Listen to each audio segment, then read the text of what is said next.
Saludos estimados tutorados, estamos avanzando en la materia o asignatura Metodología de la Investigación 1 dentro de la maestría en educación. En este videoclip vamos a abordar algunos contenidos que tienen que ver con el diseño y aplicación en todo caso de instrumentos o de los instrumentos de recolección de datos pertinentes para el proceso o el proyecto de investigación basado en el paradigma cuantitativo de investigación. Bueno, nosotros vamos a tratar de abordar cuáles son esos instrumentos que nos permiten tener datos que a la postre serán elementos fundamentales para aclarar el fenómeno o para denotar cómo se encuentra dicha situación de estudio. Entonces, la trascendencia que tiene esta actividad es fundamental para llevar a buen puerto su proceso investigativo. Bueno, mi nombre es José Felipe Duque Duarte. Vamos a abordar algunos elementos que tienen que ver con el diseño y aplicación de los instrumentos de recolección de datos cuantitativos. Muy bien, entonces vamos a empezar con decir que nosotros en la investigación ya lo sabíamos que nuestro proceso de investigación cuantitativo necesita o requiere datos numéricos, ¿verdad? Ya habíamos estado comentando en clips anteriores que las variables o el tipo de información que requerimos en la investigación de corte cuantitativo debe ser medible o numerable en algún sentido. ¿Por qué? Porque vamos a realizar procedimientos estadísticos que nos van a permitir a nosotros encontrar o describir los hallazgos. Entonces necesitamos transformar en valores numéricos a las variables que nosotros hemos denotado en nuestras hipótesis. Bueno, entonces, en ese sentido y en ese tenor es importante que nosotros tengamos la firme convicción de que vamos a trabajar con valores numéricos en este tipo de paradigma de investigación. Entonces, pues aquí hay más información y les comento que en el aula virtual hay muchísimos documentos que nos van a permitir en un momento determinado reconocer o tener o interiorizar elementos cognitivos que nos permitan llevar este proceso de manera seria y, vamos a decir, diligente en el sentido de poder hacer un proceso congruente, vamos. ¿Okay? Entonces vamos a ver, entonces, las variables deben evidenciar valores que nosotros en un momento determinado podamos denotar mediante una medición o un valor numérico. Entonces, es importante que le demos el sentido al proceso investigativo y que verdaderamente nosotros tengamos la posibilidad de, en un momento, de recopilar aquello que fortalece o, en un momento dado, explica o describe nuestro fenómeno. Para que nosotros sepamos que lo estamos haciendo bien, hay dos o tres elementos básicamente que nos van a permitir en un momento determinado, vamos a decir, estar seguros que aquello que hemos hecho en el diseño, primeramente, de nuestros instrumentos de recolección de datos, son o están diseñados de manera académica y científicamente, vamos a decir, fuertes o que tengan vamos a decir, los argumentos que nos permitan decir que estamos haciéndolo bien.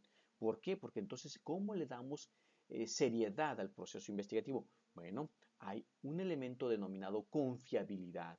Este elemento que tenemos que hacer que nuestros instrumentos de recolección de datos cumplan en la mayor medida posible, porque también somos honestos y es difícil que en las primeras instancias o en los primeros, vamos a decir, intentos del proceso investigativo se logre obtener los elementos que den certidumbre a la manera de cómo se recopiló la información. Entonces, en ese sentido, la confiabilidad nos permite determinar que verdaderamente nuestro instrumento de recolección de datos, o sea, el cuestionario, la entrevista, el test, nos va a, en un momento determinado, a medir los valores que nosotros queremos y, en este sentido, que si yo lo aplico varias veces, sigue dando valores muy, pero muy similares. Es decir, es en eso cae la confiabilidad, en el hecho de que el mismo instrumento lo podamos aplicar varias veces y que verdaderamente tantas veces como se ha aplicado, sus mediciones den resultados similares. Entonces, en ese sentido, y hay varios procedimientos que nos permiten nosotros validar la confiabilidad. En ese sentido, vamos a ver la obtención del alfa de Cronbach, o Cronbach, como algunos los dicen. No tenemos que preocuparnos, Cronbach o Cronbach, no hay que preocuparnos por la palabra. No obstante, sí necesitamos validar que nuestro instrumento sea confiable. Vamos entonces a ver que aquello que medimos, independientemente de lo que sea, se está midiendo con precisión. Esa es la cuestión que debemos abordar en el elemento de confiabilidad. Otro elemento que tenemos nosotros que denotar es la validez, es decir, que nuestro instrumento mida aquello que debe medir, es decir, que mida, si estoy valorando promedios de calificación, pues lógicamente que valide promedios de calificación y no otra cosa, porque a veces somos muy aventurados y queremos denotar ciertos hallazgos con elementos que no permiten, vamos a decir, inferir en lo que estamos haciendo. Entonces, es muy importante que también este elemento de validez se cumpla en nuestro instrumento. Y bueno, hay también algunos procedimientos que nos permiten, vamos a decir, dar o denotar la validez de nuestros instrumentos de recolección de datos. ¿Okay? Uno sería, bueno, para empezar otra vez con la confiabilidad, y nos regresamos un poquito con la confiabilidad, tendríamos que denotar que hay test y retest, o prueba y reprueba, es decir, probar varias veces el instrumento. El método de las dos mitades, es decir, dividir el instrumento en dos partes y vamos a aplicarlas y vamos a ver de qué manera entonces esas mitades suelen estar relacionadas o correlacionadas o que precisamente una complemente la otra. El método de formas paralelas se trata de crear pruebas que sean equivalentes, es decir, dos pruebas que midan exactamente aquello que quiero medir y las aplico y entonces vamos a ver al relacionar o correlacionar los resultados, veo si verdaderamente ambos miden aquello que intento medir. Bien, aquí está el coeficiente alfa de Cronbach, que lo vamos a trabajar en este videoclip más adelantito. ¿Cómo podemos nosotros dar confiabilidad a ese instrumento mediante este procedimiento? Bueno, entonces este instrumento nos va a dar valores numéricos que oscilan entre 0 y 1, lo cual nos va a permitir el 0 totalmente desconfiable el instrumento y 1 totalmente confiable. Normalmente, vuelvo a recalcar, es poco posible que se logre este 1, no obstante, lo más cercano que estemos al 1 nos va a permitir a nosotros decir que nuestro instrumento es confiable y que, vamos, sí lo podemos aplicar adecuadamente. El coeficiente KR20 de Coulter y Richardson también es otro instrumento, otra técnica que nos permite en un momento determinado estimar la confiabilidad de esos instrumentos y la interpretación es muy similar al coeficiente alfa de Cronbach. Ambos son procedimientos estadísticos que los vamos a, bueno, no en este videoclip, solo en este videoclip vamos a trabajar con el alfa de Cronbach, pero sí los podemos trabajar en un momento determinado en el aula de clase, en el aula virtual. Bien, entonces para dar la validez, hay dos formas, de contenido y de criterio. Bien, para dar validez de contenido es el grado en que un instrumento refleja el dominio específico de su contenido que mide. Es decir, que mida verdaderamente lo que estamos diciendo hace rato, que mida verdaderamente lo que yo quiero medir. Es decir, si son procedimientos, si son, vamos a decir, cálculos matemáticos, pues que lo vamos a relacionar con las operaciones matemáticas y no otra cosa. ¿Ok? Entonces, la validez de criterio. La validez determina, este tipo de validez determina a que al comparar las puntuaciones de una prueba o escala de algún criterio externo, se puedan determinar en un momento determinado con cierta, con cierta puntuación, es decir, que ambos concluyan o vamos, que ambos caigan en ese mismo, en esa misma puntuación o muy similar puntuación. Bien, entonces vamos a trabajar después con esto. Y por último, la validez de constructo. Se refiere al grado en el que, una medición se relaciona con otra de manera consistente, de acuerdo a la hipótesis. Es decir, yo tengo un instrumento, lo mido, lo aplico, lo valoro con respecto a mi teoría que estoy trabajando en mi proyecto investigativo, lo relaciono y veo de qué tanto precisamente este instrumento soporta o da validez hasta cierto punto a la teoría que estoy trabajando. Bien, entonces vamos a trabajar esas cuestiones. Por ejemplo, si yo estoy trabajando con una teoría denotada constructivismo, por ejemplo, en este sentido, que nuestro instrumento esté enfocado a analizar en un momento determinado y dar validez a la teoría del constructivismo y no otra cosa, que a veces metemos algunos elementos que nos permiten referenciar el contexto, sí, pero que lo medular de nuestro instrumento de recolección de datos tenga que ver con la teoría de el constructivismo, por ejemplo, porque ahí hay muchos elementos que nos permiten en un momento determinado valorar algunos ítems que puedan permear resultados congruentes a la teoría. Muy bien. Para ya ahora diseñar nuestros instrumentos, ya no tan solo darles validez, existen varias formas o formatos. Es decir, existen las escalas para medir aptitudes. Dentro de las escalas para medir aptitudes tenemos la escala Likert. Por ejemplo, yo puedo diseñar un cuestionario y ese cuestionario no lo voy a hacer a libre consideración. Vuelvo a recalcar. Tendré que valorar alguna escala en los ítems que me permita a mí de manera particular recolectar lo que quiero recolectar. Volvamos a repetir. En este sentido, la escala Likert nos permite dar un valor a una cuestión de actitud o de satisfacción en un momento dado, de acuerdo o desacuerdo con alguna proposición. De esta manera es como muchos instrumentos, en este caso el cuestionario, se diseñan o se redactan.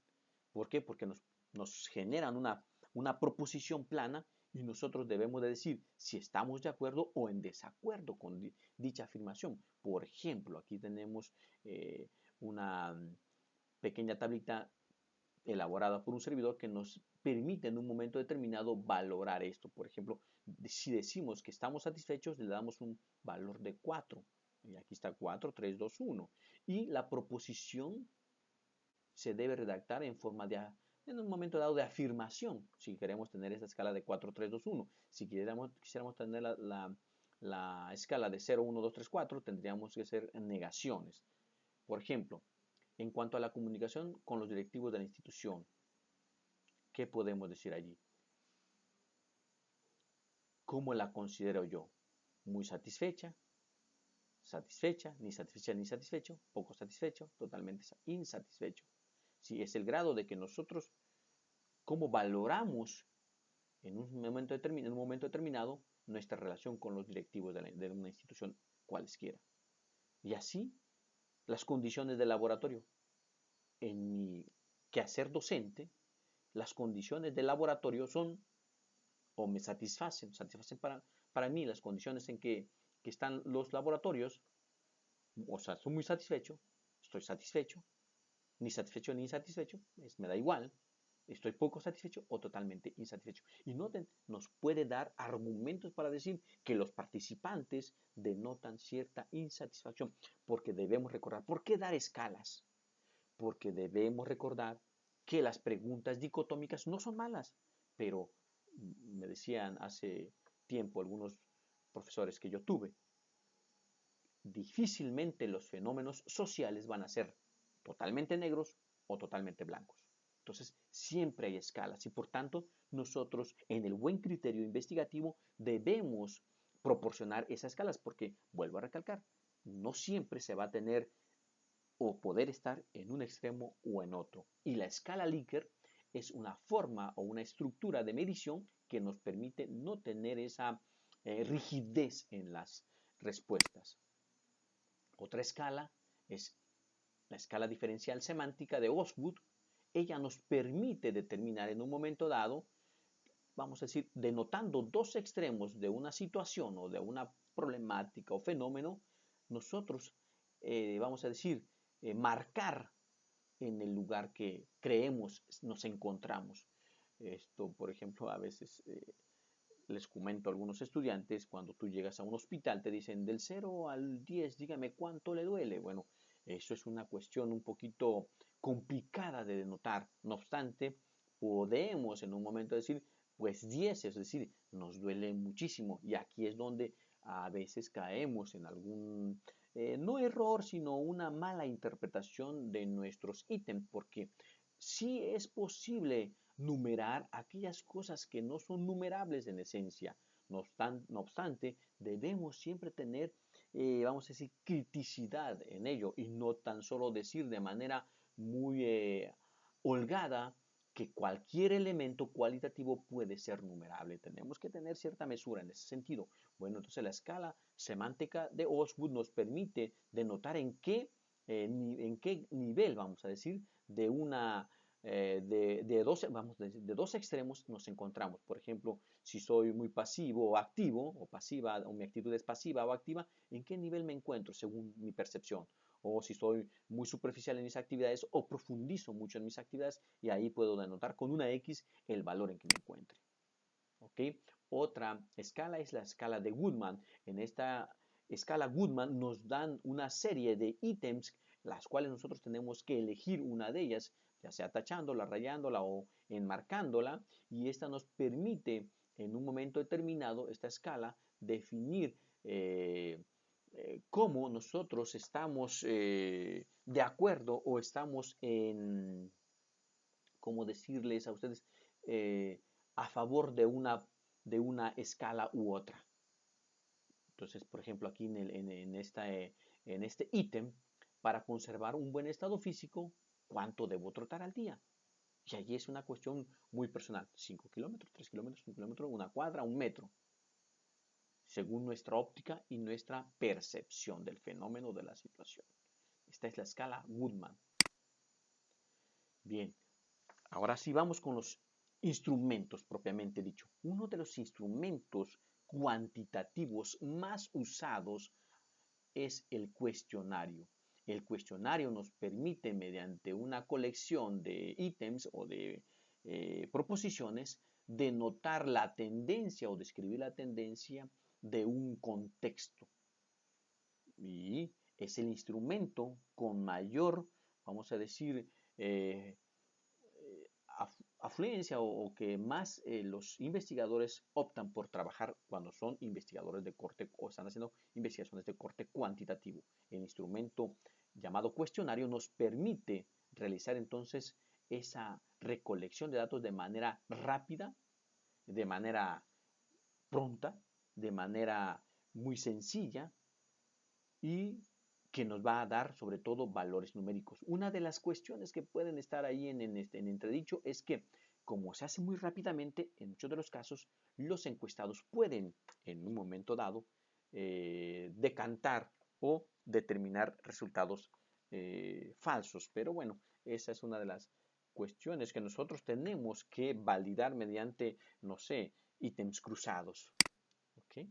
Bien, un ejemplo de ello podría ser con preguntas abiertas o con preguntas cerradas. Preguntas abiertas a veces no nos permiten tener un valor numérico, no obstante, pudiera clasificarse dentro de un rango de valores la respuesta, pero a veces en las investigaciones de corte cuantitativo no son muy bien vistas. Lo que es bien visto es una pregunta cerrada que nos va a permitir denotar de manera concreta un valor numérico, y eso sí es muy medible y muy manejable estadísticamente.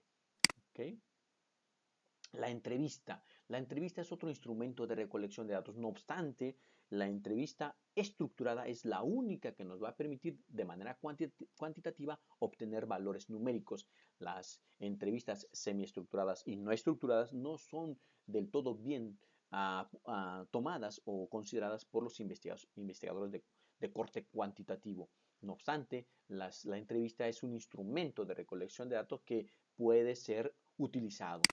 Vuelvo a recalcar, solo la entrevista estructurada porque me determina ya las respuestas concretas a nosotros a observar en la entrevista. Está muy dirigida y solo permite algunas consideraciones al respecto. En cambio, las entrevistas no estructuradas permiten un poquito de mayor flexibilidad y entonces el entrevistado puede dar mucha información referente a la cuestión o al cuestionamiento y ello a veces no puede ser tan fácilmente medible. Por ello, las entrevistas estructuradas son los instrumentos que sí podemos utilizar en la investigación de corte cuantitativo. No obstante, la investigación no estructurada, ella sí verdaderamente nos va a dar muchísima libertad de discurso. En ese sentido, las entrevistas no estructuradas son básicamente para el paradigma cualitativo de investigación.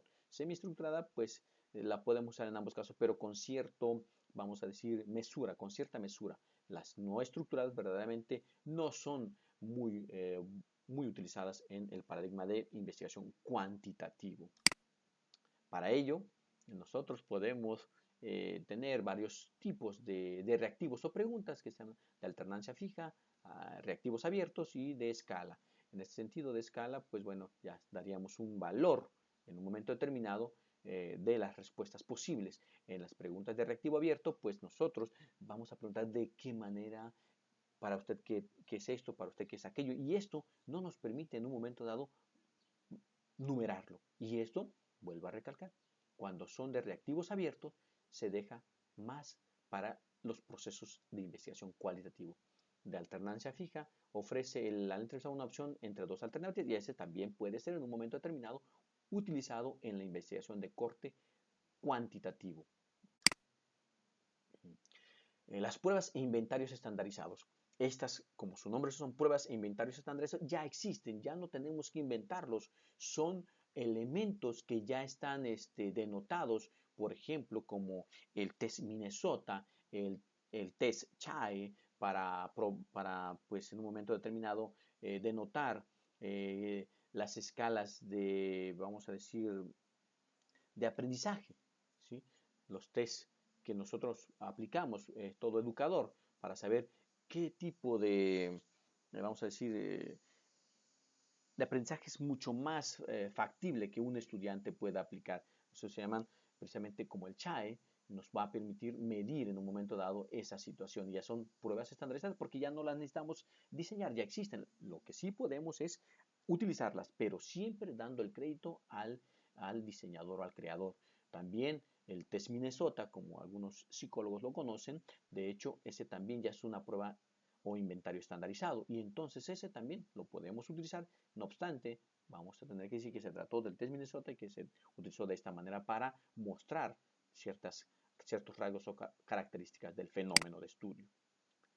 También en eso podemos nosotros en un momento determinado denotar que existen algunos diseños de estos test de norma de grupo, test referidos a criterio, eso se los voy a dejar que ustedes lo lean y test adaptativos para que ustedes los analicen y de alguna manera validen esos tipos de test, porque normalmente no los vamos a modificar, sino simplemente los vamos a utilizar y los vamos a referenciar, eso sí, y la argumentación teórica es fundamental, pero eso se lo dejo a que los estudiantes la lleven a cabo. Otro instrumento de recolección de datos muy usado en la investigación de corte cuantitativo es la observación. También, recalco, es utilizado en la investigación de corte cualitativo, pero en la investigación cuantitativa también tiene su impacto, sus efectos. Es una manera de que nosotros podemos medir algunos fenómenos o la aparición de algunos sucesos o fenómenos en, vamos a decir, en el proyecto investigativo que estamos realizando. Es decir, suceden detalles, suceden situaciones que a veces necesitamos escribir, dada o dado el instrumento de recolección de datos llamado observación. Por ejemplo, si estamos midiendo eh, la incidencia de las palabras altisonantes en un salón de clase, pues debemos generar un diseño de algún formato, entonces se los mostraré, simple, sencillo, que nos muestre a nosotros cómo vamos a denotar la aparición de la situación que nosotros queremos estudiar. Bien, entonces para eso vamos a ver que existen algunos cuestionamientos o algunas situaciones que debemos de denotar o debemos de tomar en cuenta para construir un sistema de observación o un instrumento de observación válido. Y bueno, aquí están los elementos que se establecen. No los voy a leer, ustedes lo van a analizar y vamos a revisar el instrumento que un servidor diseñó. Y hay varias escalas también aquí para medir. Por ejemplo, vamos a ver. Aquí está. Este instrumento muy sencillo, pues nos va a permitir en un momento determinado observar o denotar la aparición de la situación que queremos estudiar. Y aquí está el nombre del proyecto, nombre de comunidad, grupo, fenómeno que estamos viendo, la fecha, porque se debe hacer una hojita por día o más de una hojita por día, dependiendo de las acciones, para denotar que cuándo se dieron o se llevaron a cabo las acciones. Nombre del investigador y aquí la hora en que aparece la situación y qué situación, fenómeno, problema se ha dado o se ha observado. Y aquí, y vuelvo a recalcar, no vamos a escribir toda la historia, vamos a escribir en un momento dado palabras claves o situación de alguna escala que me permitan a mí valorar si aparece o no la situación de estudio. 0 no aparece, 1 sí aparece. O decir aquí una palabra, por ejemplo, la palabra se dio o no se dio, aparece, no aparece. Y eso nos va a permitir a nosotros ya, después de haber observado la situación, ir a casa o a nuestras oficinas de donde estemos trabajando, nuestro proyecto investigativo, y allí empezar a hacer reflexiones sobre cómo sucedió el evento. Nosotros, este valor que nosotros vamos a implementar aquí, vamos a redactar aquí, solo nos va a servir para poder volver a recordar cómo se dio la acción. Si en un momento dado queremos saber o queremos explicar por qué se dio el fenómeno, ¿verdad? Entonces, en ese sentido, nosotros podemos usar este tipo de instrumento de recopilación de datos llamado observación y como lo hemos observado también, al igual que el cuestionario tiene algunas escalas de medición. Bien, pues muchísimas gracias. Ahora esta fue la parte teórica. Vamos a ver cómo nosotros podemos en un momento determinado utilizar nuestro software llamado SPSS para denotar el alfa de Cronbach.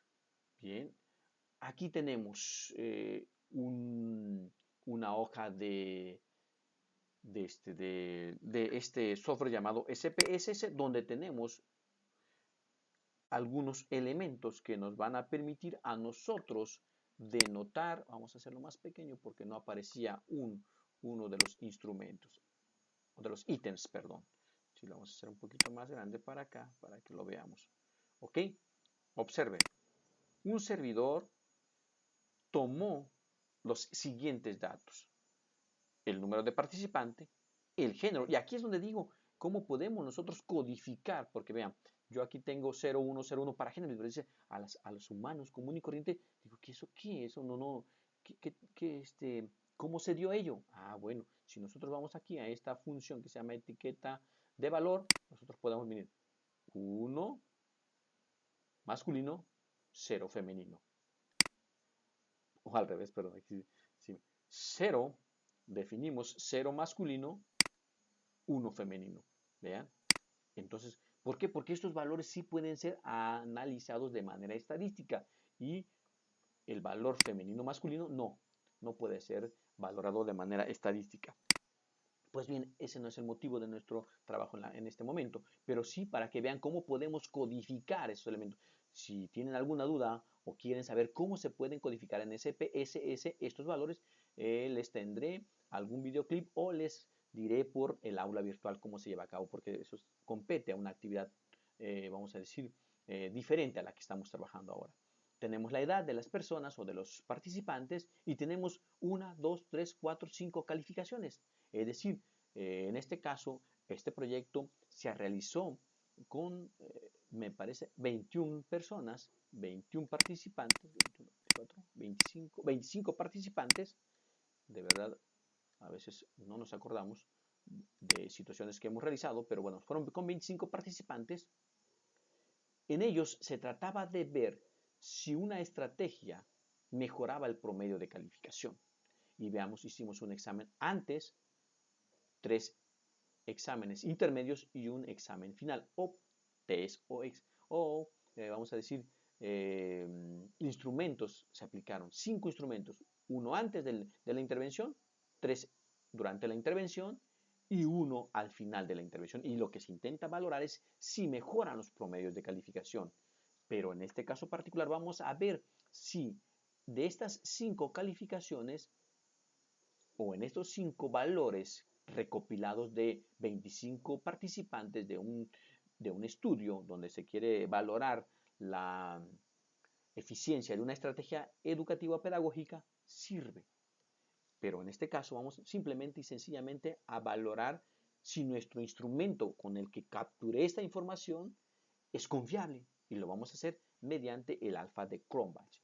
Para realizar esto, bueno, primero diseño el instrumento, se diseña el instrumento, se construyen los ítems, ya que se construyó, se valora, se reflexiona sobre él y se aplica. Toda vez que se ha aplicado, los datos resultantes o los datos obtenidos se insertan en el software SPSS. Después de tenerlos en el software SPSS, ahora sí vamos a analizarlos de manera muy sencilla. Vamos a dar clic en el botón analizar, después nos vamos a escala, porque vamos a ver si realmente la escala con que se ha medido es correcta y vamos a ver si hay confiabilidad, en este caso análisis de fiabilidad. Damos clic y nos damos cuenta que aparece una ventana que tiene varios elementos integrados. ¿Qué voy a valorar yo? En este caso particular, lo que a mí me interesa es los promedios de calificación. Vean, aquí está, promedio promedio antes de la intervención es calificación, calif 0,1, que les había comentado, las intermedias 2, 3 y después, promedio después de la intervención. Estos son los 5 elementos que yo voy a elegir para mi análisis, porque son los que me interesan, para ver si hay confiabilidad en mi instrumento, porque el género sí, bueno, es partícipe, la edad sí, pero lo que me interesa es saber los datos, porque es lo medular para yo denotar o describir si esa intervención mejora los promedios. ¿Okay? Los selecciono, doy clic al primero, después pulso la tecla Shift en nuestro teclado, flecha hacia abajo, los selecciono simultáneamente a los 5 o de uno en uno en un momento dado, también puede ser, le damos clic aquí la flechita a la derecha para que se pasen a esta otra ventana que dice elementos, que son los elementos que voy a utilizar para mi análisis. Aquí abajito, modelo. Dije que voy a trabajar con el alfa de Cronbach. Ella ya aparece, o este procedimiento ya aparece por default. No obstante, aquí vean, de las dos mitades, Goodman, que estuvimos analizando en la teoría. ¿Cómo lo voy a analizar?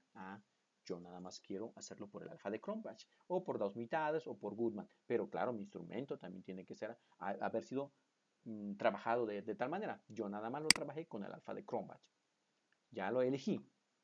Después me voy a estadísticos. Ahí tienen que valorar, aunque esté sombreado, coeficiente de correlación de interclase. Deben de valorar que esté a un 95% de nivel de confianza o de intervalo de confianza. ¿Por qué? Porque los fenómenos sociales se miden de manera estandarizada a un 95% de nivel de confianza. Eso es lo único que tienen que hacer aquí. Si estuviera menos, póngale 95. Si estuviera más, bajen a 95.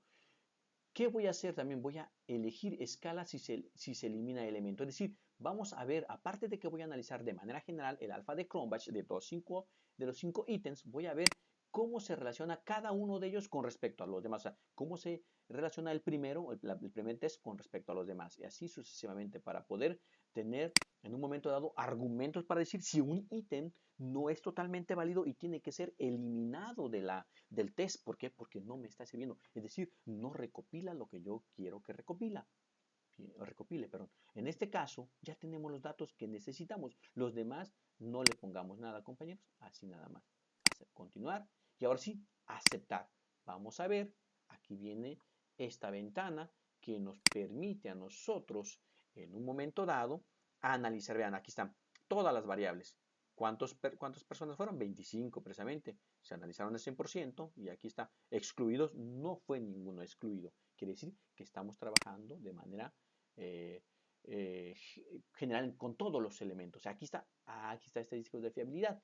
El alfa de Cronbach, .795. Elementos 5, ¿sí? Porque fueron 5 calificaciones. ¿Qué me quiere decir este .795? Bien, quiere decir que si yo hubiese tenido una puntuación por debajo del .5 del 50%, mi instrumento no tendría suficiente confiabilidad. Es decir, sería un instrumento no confiable. Y allí es donde nosotros tenemos que trabajar de manera ardua para que denotar un instrumento que me permita a mí recopilar aquello que quiero recopilar. Entonces tendría que ver o validar qué ítems, vamos a ver enseguida, no me está sirviendo para mi instrumento y que me está dando un valor muy bajo en el alfa de Cronbach. Entonces vuelvo a recalcar, a partir de .5 para arriba ya se puede decir que tiene ciertos elementos de confiabilidad, pero habíamos recalcado hace un rato que lo más cercano al 1, es decir, al 100%, nunca, o es muy poco probable que se logre, pero siempre lo más cercano. Aquí tengo .795, que casi sería un 8, es decir, tenemos una muy buena regularidad en la confiabilidad, es decir, no estamos tan mal. Si tuviera 5.55, ahí tendríamos que temblar y tendríamos que analizar qué ítems no nos están sirviendo y nos están haciendo que nuestra confiabilidad sea menor y tenemos la obligación pues, de desecharlo o construir otro que nos permita mayor confiabilidad. Bien, aquí es donde vamos a valorar esta cuestión. Vean, los elementos que me proporciona esta tabla. Media de la escala si se elimina el elemento. Varianza de la escala si se elimina el elemento. En esta ocasión no vamos a trabajar con ellos, vamos a trabajar con estos. A partir de esto, correlación elemento total corregida y el alfa de Cronbach si se elimina el elemento. Es decir, esta tercera columna nos va a permitir a nosotros ver la relación que tiene, por ejemplo, decir, ¿qué relación tiene el primer test o el primer examen con respecto a los demás? Luego el segundo con respecto a los demás, el tercero con respecto a los demás y el cuarto con respecto a los demás. Aquí es muy importante que nosotros analicemos que si un ítem baja a menor de 4, ahí empezamos a temblar. En este caso, nos salvamos, qué bueno que nos salvamos. ¿Por qué? Porque si no, si hubiésemos tenido un ítem, bueno, este test menor de 4, entonces nosotros ahí estaríamos diciendo que no hay mucha correlación de este examen con respecto a los demás. Es decir, el último examen, y eso sí me pondría a temblar, ¿verdad? Porque es el último examen. En cambio, aquí 5.6, bueno, están bien. A partir de punto 4 se dice que está regular y una correlación buena, no excelente, no muy buena, buena, para denotar entre cada uno de los ítems y los demás, o cada uno de los instrumentos y los demás. En este caso, cada una de las veces que apliqué el examen con respecto a las demás veces. Pero este es el fundamental, el alfa de Cronbach, para saber si le vamos a eliminar un ítem o no. ¿Cuándo vamos a eliminar un ítem? Si este bajase de punto 5, si este bajase de punto 5, entonces sí nos daría argumentos para decir que vamos a eliminar el promedio intermedio, por ejemplo, 0,1, porque a partir de aquí dice .745 o .735, este no me está sirviendo, pero que tuviera .431, por ejemplo. no me está sirviendo, tendríamos que eliminarlo del análisis, porque no es, vamos a decir, no me permite tener confiabilidad en ese instrumento. Algo pasó ahí que no podemos nosotros tener confiabilidad en ese resultado. Pero a partir de 5 para arriba, 8, muy buenos. Es decir, aquí ya se acercan casi a punto 8 casi, entonces son muy buenos.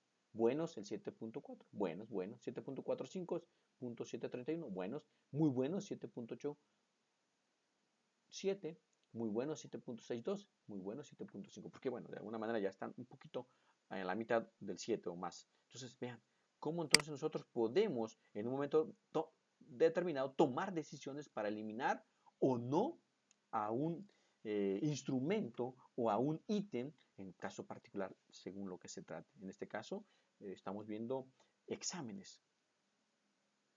¿Cuál sería el argumento que yo tomaría para eliminar si estuvieran aquí? Menor de 5.